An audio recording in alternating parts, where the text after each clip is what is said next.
because I think this is an extremely serious problem for creator sustainability across the platform. This is really bad. There is definitely a cap on this, and I don't see this community getting revitalized anytime in the near future. It's been a trend for everyone. Views across the community are pretty much down. We may be seeing the death of the YouTube metal and rock space in real time. Before we begin, I need to say that I am personal friends with Finn. He's a good dude who cares about his family. He has given me a ton of advice and personal help over the last year or so. Anything I say in this video will 100% be coming from a place of love. And because he and I do speak in confidence, I'm not going to be able to disclose everything that I know. I might have to dance around a few opinions here and there. My relationship with my friend means more than talking about this publicly. But if you don't take anything else away from this video, you should absolutely take these two things away. One, Finn McKenty is a good person who wants to entertain his audience so that he can support his family. Two, outside of Finn's circumstances, I think this is actually a very important topic to discuss regarding the rock, metal, and guitar YouTube community. I think it was very important for him to bring this up. So Finn McKenty made 2 update videos on his channel, basically venting how he really feels, which I'm not laughing at it because it's kind of sad. A lot of this is stuff that he's voiced to me before, and I was actually really surprised that he came out and said it to his audience. But I think it was a good thing that he did that. Let's start with the first video, which is about a week or so ago. I am very burned out, and I think these people have some valid points. But what I don't want to do is just argue with a bunch of people who don't like me. So what I'm going to try to do is turn this into a larger conversation that hopefully you can maybe learn something from. First, I want to say, yeah, this is a necessary larger conversation for multiple reasons that we're going to get into. But second, I have told Finn that he has to worry about his comments less. I will say that he's gotten an outsized amount of hate for things that I will not discuss here. Some of them are absolutely horrid lies, just truly evil. Focusing on your negative comments can be really unhealthy, and I know he has valid reasons to be concerned about his public image, but I don't know. I don't think it should cost his health, you know? The first thing I wanted to share here is a couple of the comments I've gotten recently on this video I did the other day about what the most important style of metal was. So this one here, this person said, "Your ability to make so many videos out of one topic is truly a talent. I watch and enjoy them all. I look forward to seeing your 1000th video on the state of new metal 10 years from now."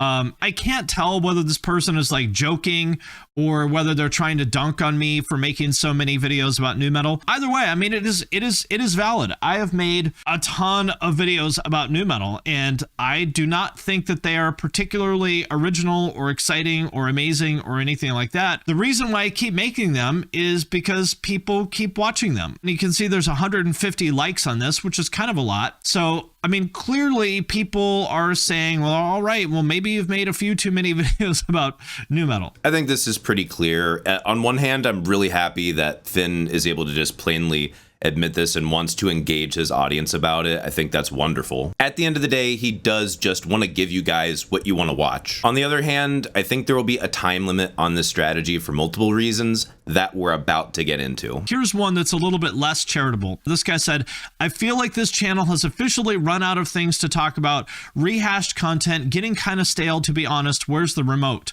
The first question I have is, do you have a remote control for your phone?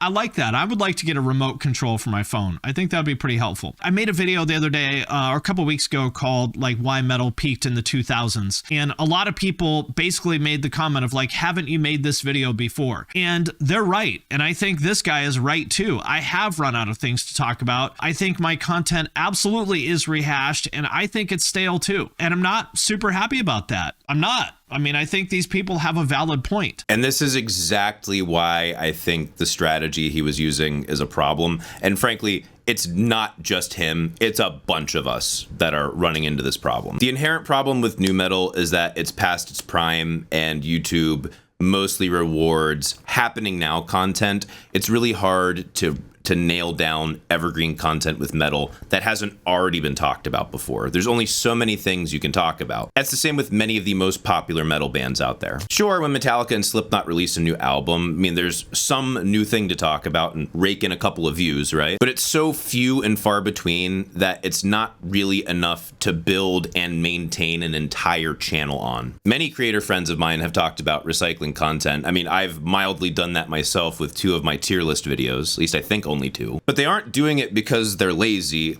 Quite the opposite. Many of my friends are finding out we are very quickly running out of things to talk about.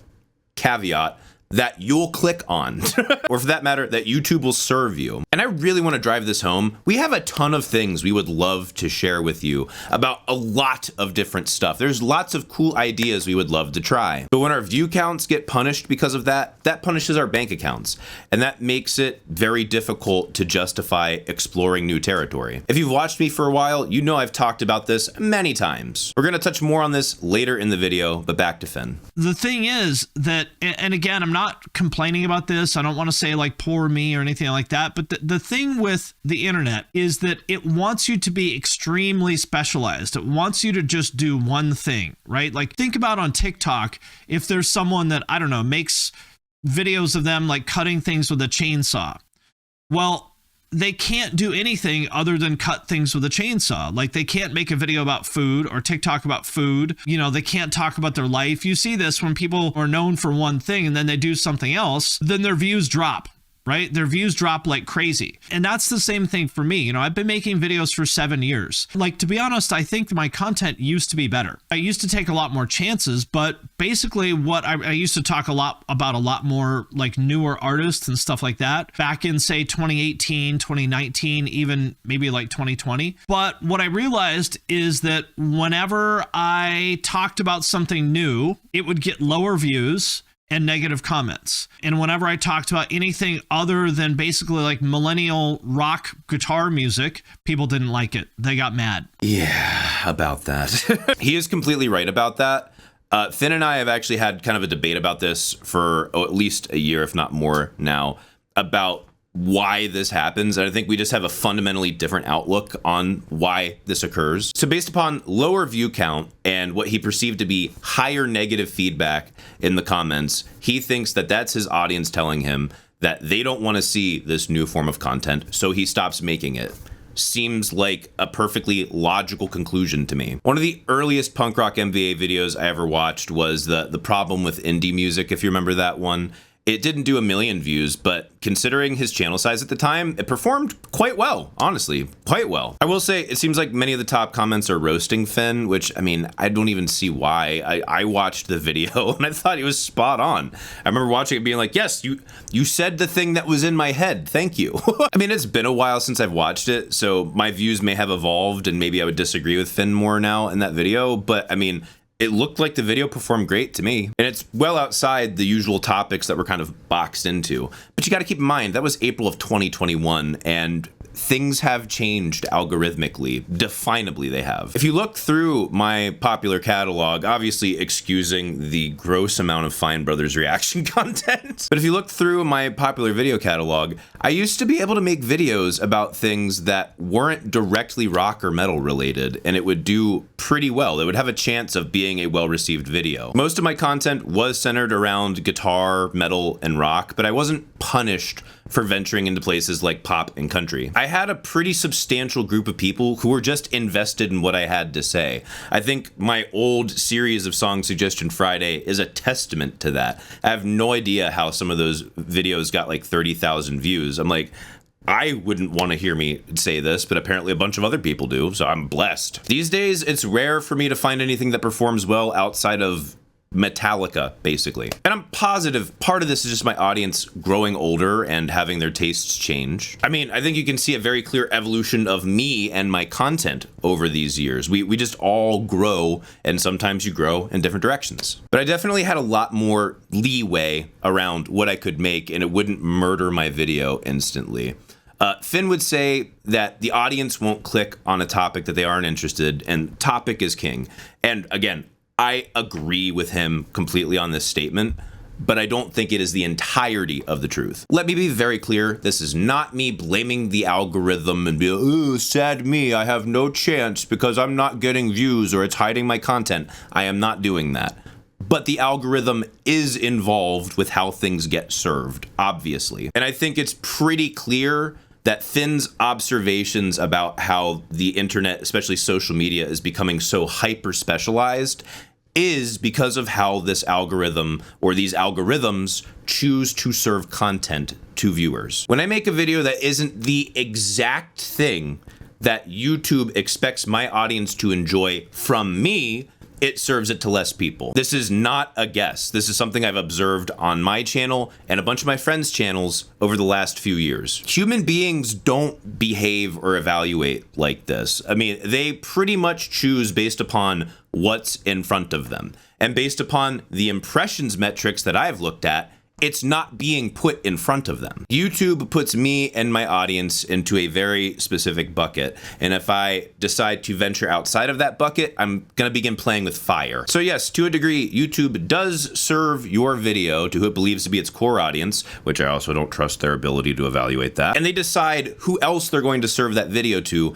based upon how it tests with that initial group of your audience. But there are some times where YouTube just doesn't serve your video to a large segment of your audience who also don't actively check your channel and just basically rely upon their home feed and their related videos feed. I still receive comments from people regularly saying, I'm happy you're uploading again. Or, man, it's really sad you don't upload more than once a month, after I had just uploaded 3 videos in 9 days. So on one hand, Finn is correct that a topic that the majority of your audience isn't interested in is going to be clicked less, and that's going to impact its performance. I mean, this is like basics. But then instead of YouTube's algorithm trying to analyze the video and find the correct audience, it just labels it as bad content and stops serving it. Seriously, I've watched this happen with my videos and a bunch of my other friends' videos. Finn mentions this specifically about his K-pop is the new emo video. I mean, to be clear, sometimes, yes, it is just bad content, or sometimes it's just a thing that's too niche for a large audience, like the depths of music psychology. But when it comes to something that has a massive appeal like rap or pop,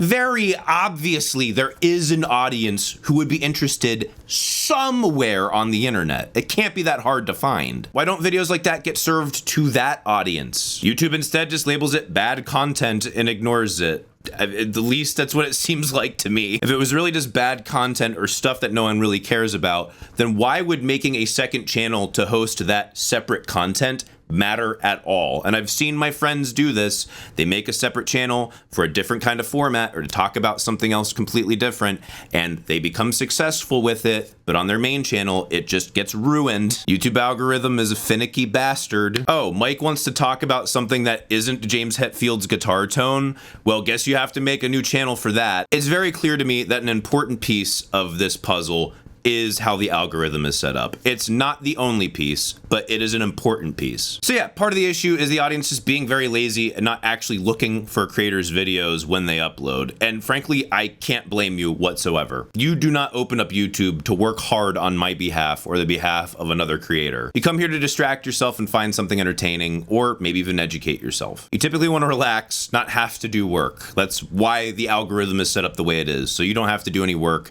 You're just in one feed and it gives you things that you like. I completely sympathize with your position, and YouTube really just wants to keep you entertained on their platform, and I completely sympathize with that position. While this sucks, and being a YouTuber is harder than it's ever been, and I wish that YouTube worked the way that it used to, this is just the game we have to play. Simple as. I would love for YouTube to change this, but I think just fundamentally it is a content saturation problem. When I made my channel, YouTube was already pretty saturated, but there was still plenty of room for growth. These days, I have no idea how YouTube could determine how to sift through all of this content and know who to serve it to. It's a gargantuan task at best. I wanted to voice my opinion on that because I think this is an extremely serious problem for creator sustainability across the platform. This is really bad. And weird things like this is why you should directly financially support the creators you love. I do that for the people that I watch. Many of you do it for me, and I am so incredibly freaking grateful for that. You make it so that this job doesn't drive me absolutely insane. thank you so much from the bottom of my heart. Sorry for hitting the microphone. Love you. People want you to do one thing.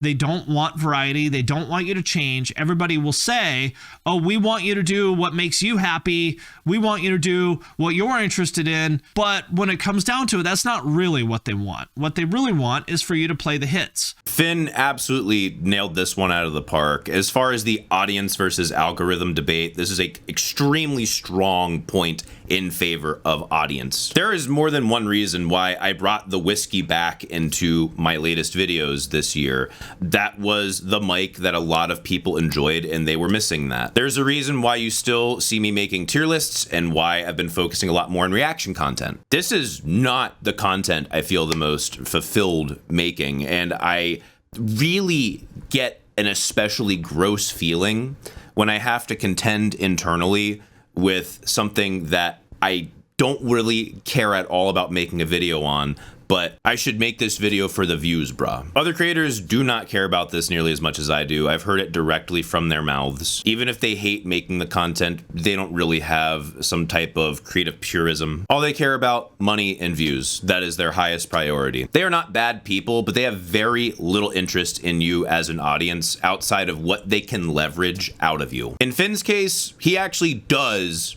care about you as an audience, but at the end of the day, he's really just interested in supporting his family, and this is a job to him. There is absolutely zero artistic purism with Finn, and if you really understand his reasoning behind that, it's actually very admirable. Especially when, as a creative, it can be very selfish for you to focus on serving your art over serving other people, which is really just serving your ego. Whether that's at the expense of the enjoyment of your audience or at the expense of people that you are responsible for taking care of, aka your family. Unrelated image of Karl Marx, who let his family live in squalor instead of getting a real job. Many of your favorite music creators have run out of shit to talk about. And it's not because they don't actually have things to say. They have plenty they want to say, but it's not the hits. We don't know what the fuck to do about this. We wish we could do something, but I don't think there's actually an answer to this. And I think this frustration is what made Finn make these videos. Thank the Lord he made these videos. Me, I've talked about my plan for a while, but at this point, I really don't know what the fuck my audience wants from me. I'll be completely frank. And I just don't know that I care that much anymore. I'm going to make a video that I think is actually a good video. I'm going to attempt to make it as relevant for my audience as possible based upon my own judgment. And I'm going to let it go from there. I'm just gonna let it, put it in the Lord's hands. It's not mine anymore. I'll explain my perspective on that maybe later. I don't know. I've changed a lot since last August. I mean, a lot. Ask Finn. Finn knows. Okay, so let's go to Finn's latest video. A topic so important that Finn had to make it again. Man, he must really be out of ideas. He's already recycled this video. If you watch my second channel, I did a video like this last week, at least as of now, as the time I'm recording this, it was last week. The stuff I'm going to talk about here, I think I talked about a lot of that in that video, but it didn't really come out the way that I wanted it to. I think I maybe came off a little bit more whiny or something like that I wanted to. I would fully disagree. I don't think it came across as whiny at all. The first thing to talk about is that I am not really happy with the content I've been making for probably the last year or maybe a little bit more. I don't really think it's great. I think that those videos, like, basically, I've jokingly said that they're like Wikipedia summaries, but like for the most part, that's really honestly what they are. So yes, and I wouldn't say that that makes it bad content in the sense of, like, a lot of people would much rather absorb new information via video and audio instead of reading. I am one of those people. I despise reading. Give me an audiobook instead every single day of the week. In that regard, I think videos like that can be useful, even if they are a little bit soulless. And I'm not trying to insult Finn by saying that they're soulless. He would agree that they are kind of soulless, and that's why he's making his update videos. I think Finn is saying that the videos aren't as good because, one, he doesn't feel like he's being completely honest with his audience, and two, because he knows he is capable of more. And I know that Finn is definitely capable of more. He's a very capable person. Finn is a really good business mind. I mean, really freaking good business mind. He has so much of that he would love to give, and he loves talking about it. but his current audience just doesn't care about learning about business, which is really sad. Now, why doesn't he start a second channel? Because it's incredibly difficult to start a new channel with a new format and a new audience. With the amount of time Finn already invests in so many other things, he doesn't see the monetary benefit to the extra stress and time and work. I completely understand that. I would have already started my second channel if it was really that easy. But I'd basically be dropping an entire work week of my life into a video that, if I'm lucky, will hit 1,000 views. Yeah, that's not worth it. When you're putting all of that time into something that really won't benefit much of anyone, including yourself, how much are you serving your ego at that point? How much are you putting your work that you think is the best and right thing ahead of helping other people? I do think that it can be argued that Finn making the videos that he wants to make is fulfilling to him emotionally, and that's good for his mental health, and that's why he should do it. But you have to keep in mind, there's a big risk you didn't take into account, that no one's actually going to watch the video. And if they don't, and he poured all of this work into it for nothing to be received in return, then that just reinforces the stress and anxiety that he's feeling boxed in by right now. Why take the risk of the time and effort if it's not going to pay off and potentially be even worse for your mental health? Finn gives an example here of why he stopped taking chances with videos. He cites this video he did about trap metal. And that video was like one of my most disliked videos ever. It got, like, they removed the dislike count, so I don't know what the exact number is, but on average, my videos get, on average, my videos get 97% likes. This one got 86% likes. So it got somewhere around like 5 or 6 times more dislikes than usual. Finn, cry me a fucking river. Yeah, it's a signal that a significant portion of your audience disliked the video for whatever reason, or maybe just a new audience came in and they hated it. It's still a signal that an overwhelming majority of your audience actually did like the video. When that's the numbers you're working with, I think it's probably okay to sprinkle in a little bit of new content or fresh things every once in a while, just like budget for it every month, you know? I haven't worried as much about my dislike counter unless it's like really extreme. Like, I'm normally around 93 to 95%. And if it drops the whole way down to like a 70%, that's something I might need to take a look at. But I've especially stayed out of the comments. I'm in there for a little bit on day one to just like make sure there's not a serious technical problem with the video. And 2, check in and see what people's initial reactions are and just say hi to fans. I love that stuff. But it's just far better for my mental health to, throughout most of my days, just set that stuff aside and just not look at it, even though it's enticing. That feedback in the comments section is not remotely as valuable as us YouTubers kind of want to justify it to ourselves. On a video with 38 million views, there are 279,282 comments posted. That means 0.73% of the people that watched the video commented. It's hard to walk into Ghostbusters unaffected by the fact so many people decided to hate this movie on premise alone. Ergo, 99.27% of the people that watched the trailer did not comment. I don't like those odds. Those aren't odds, they are statistics. I still wouldn't bet on that horse. Rich, what are you talking about? Sarah Jessica Parker wasn't in the Ghostbusters reboot. I think the primary driver of why it gnaws at us to go look at these comment sections is because we kind of really just want to know what people think about us, honestly. And that's a form of vanity. That's not a good thing. At that time in the channel, I was sort of willing to take a lot of these risks and do cover genres that I know my audience didn't necessarily like and say things that they didn't want to hear. And probably I expressed myself in a way that, maybe wasn't the best. I certainly have never done that before. And I got a lot of negative feedback for that. And I got a lot of videos with like low views and stuff. And at the time I was willing to do that. But after, years and years and years of that, it basically just wore me down. And I was like, okay, if you guys don't want me to talk about this stuff, if you guys don't like it, I'm just going to stop talking about it. Yep.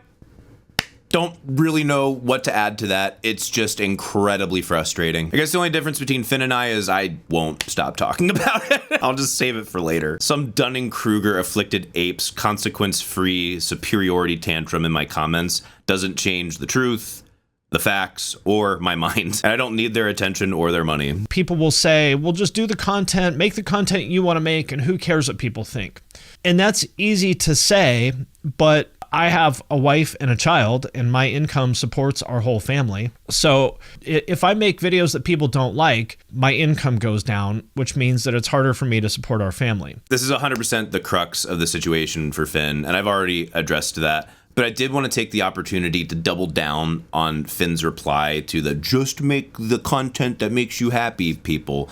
God bless, like, they mean well, but horrible advice. This is basically the advice that Rick Beato gives to all of his friends and also his audience when they start YouTube channels. Just do the thing that you love and people will see the passion. It's literally the worst advice you could give someone on YouTube. Rick Beato is a mystery as far as how he can make some of the lowest effort videos with some of the most useless insight of all time and still shit out a million views. This is not to indict Rick or his entire channel. There's a number of recent videos of his that I think have been very informative, even if they need some of the fat cut out of them. But if anyone else tried to start a channel making the videos that he makes these days, they would fail spectacularly. All of his friends who he gave this advice to, this YouTube advice of just be passionate, look at their channels. Not performing super well. Go to Rick Beato as a creator if you like his content. Do not go to Rick Beato for YouTube advice. It is horrifically bad. The nature of this job is that, you know, you put your opinions out on the internet and people throw rocks at you and tell you you suck and you're wrong and all that. And like, I totally get that. But that stuff does wear on you over time. If you hear that stuff, like, imagine if one person, you know, you as a civilian, most of you people watching this are just, you know, sort of normal people that are not public figures. Imagine one person left a shitty comment on one of your Instagram posts. You know, that would probably bum you out. Now imagine that happening to you dozens or hundreds of times a day for years and years and years. It's going to get to you. Finn is 100% correct on this point, and that is exactly why I don't linger in my comments or really take them that seriously nowadays. Even the positive ones I don't take as seriously. If it ever got to the point where there was just every video I upload just a wall of negative comments trashing me unjustifiably, I would actually just stop reading my comments completely. Might even consider turning them off. Thankfully for me, it's never gotten that bad. I think it would be smart for Finn to stay out of his comment section for a while. If he really wants to know his audience feedback or like maybe what he should do next, I know he has people who can look at the comments for him and give him a digest. I just think that would be way better for his mental health. I've never had problems sleeping in my entire life. I always slept like a baby, no problems at all, until 2020, I think, is when my channel started getting bigger. And at that time, like I said, I was still taking a lot more chances with my content, and I was sort of willing to put myself out there and say things that people didn't necessarily want to hear. And I started having problems sleeping. I would wake up in the middle of the night, like, I think they're like basically like little mini panic attacks, like wake up in the middle of the night gasping for air. I would have trouble falling asleep, and it's gotten better since then, but I still have, like, I wake up at like 4:30 a.m. most days, not because I want to, but just because like that's when my body wakes up, and I've had to take like sleeping medication and stuff like that.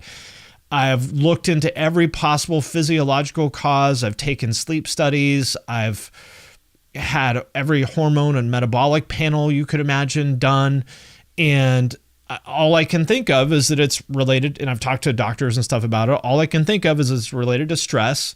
And what is the biggest source of stress in my life? It's people on the internet saying terrible things about me. So before you leave that shitty comment on someone else's video, think about what you just heard and think about, does this person really deserve that? I challenge you to name one thing that Finn has done to actually justify panic attacks and no sleep from shitty comments. He's had an opinion you thought was bad. That's what you think warrants him getting bad sleep. Yes, I know the internet is a shitty place with a bunch of teenage asshole for brains roaming around and leaving comments without thinking of the consequences or the perspective of who they're talking to. We've all been there. And Finn knows that's part of the job. That's also why I think he kind of needs to stay out of his comment section. But that does not take away the responsibility from the people who act this way. Just because it's an expectation for people to act like assholes online does not give you as an individual license to act like an asshole. Be a fucking man and have some consideration to the person you're speaking to. Like, if they're an honestly bad person, like, you can clearly see they've done something demonstrably wrong, maybe that's a different circumstance. But not a person with a different music opinion than yours. Number two, as far as not reading the comments, well, that's an option. But then what's the point of doing this, right? I mean, I like interacting with people. I like having conversations with people. And if I'm just putting videos out there and I don't, like, I read all my DMs on Instagram and stuff. If you've ever interacted with me on Instagram, like, I reply to almost everything. I guess that's where I'd say I think it's a sacrifice you'll have to make for your mental health. What's more important, sleeping like a normal person or interacting with your fans? I'm positive your actual fans will completely understand. They'll support any step that you need to take care of yourself. I get that you find it fulfilling, but it also seems like it's absolutely wrecking you. I mean, I also think it's the fact that Finn probably overworks himself, but he seems to enjoy that, so fair enough. I think it's worth handing your comment section off to someone else out of love for yourself. But I do want to make it clear, like, the audience does not owe me anything. My job is to make the content that you guys want. Based. No notes there. Finn is not the only guy in this community having these problems. We all are to varying degrees. I mean, thankfully I'm sleeping fine, but there's definitely some stress here. I don't know what the solution is here. I don't know if there is a solution. Do some YouTube channels just have a natural termination point? Is that just it? I think that his videos and this video are a very interesting addition to the whole YouTube quitting trend that we've seen recently. These are all definitely related. I'm in a few different music YouTuber groups, and the common thing I hear from pretty much everyone is they want to get off the content hamster wheel, being responsible for a new video every week, or in some cases, multiple videos a week, and your income depends upon this. That's why so many of them are trying to sell you something. Yes, we are trying to sell you something because that's how we make money. And that's okay. Every one of these guys has their own plan of how to get out of content as their primary revenue driver and have it more as a creative vehicle, not strictly a business vehicle, or really a pay my bills vehicle. I mean, hey, being a YouTuber is a really cool job for like 2 years. After that, the intense stress that comes at you from multiple directions really gets to be a lot. A lot. I really would not recommend this for 99% of people. It will quickly mess with your head in the worst ways, in multiple ways. Oh, come on, you don't work that hard. First of all, you have no idea how hard the person works on the other side of the screen. You have zero way of knowing that. Secondly, thank you, labor theory of value dumbass. There are far more mental games involved with being a YouTuber than I would say most professions that exist, and certainly more than what's talked about publicly. But I think that this problem of running out of things to talk about is actually unique to the rock and metal and guitar community. There's only so many times you can talk about how great James Hetfield's tone is. There's only so many times you can talk about how great this chord progression or scale is. There's only so many new albums that famous bands can release so that YouTubers like me can make very quick, easy cash grab reaction videos. There is definitely a cap on this, and I don't see this community getting revitalized anytime in the near future. It's been a trend for everyone. Views across the community are pretty much down. Some guys are having some pretty cool peaks, but I mean, honestly, it just looks like views are down everywhere. Guitar, rock, and metal. We may be seeing the death of the YouTube metal and rock space in real time. Maybe there's a new video format on the horizon. I don't know. I don't see it happening. Especially when YouTube disincentivizes us from trying anything new. I don't think we're likely to see reinventions happening anytime soon. I don't know what the future looks like. But you know what's awesome? I don't have to know. And once I accepted that, life became far more enjoyable. You would do me a huge favor if you clicked the link to Finn's video in the description and just left him some lovely comments, giving him some praise, offering him some prayers, just telling him he's an awesome guy and that he's a great dad and a great husband. I love you guys very much. I do appreciate you watching, and I do appreciate you supporting the channel. It does mean the world to me. And I'll see you soon. Much love, Finn. Peace, guys.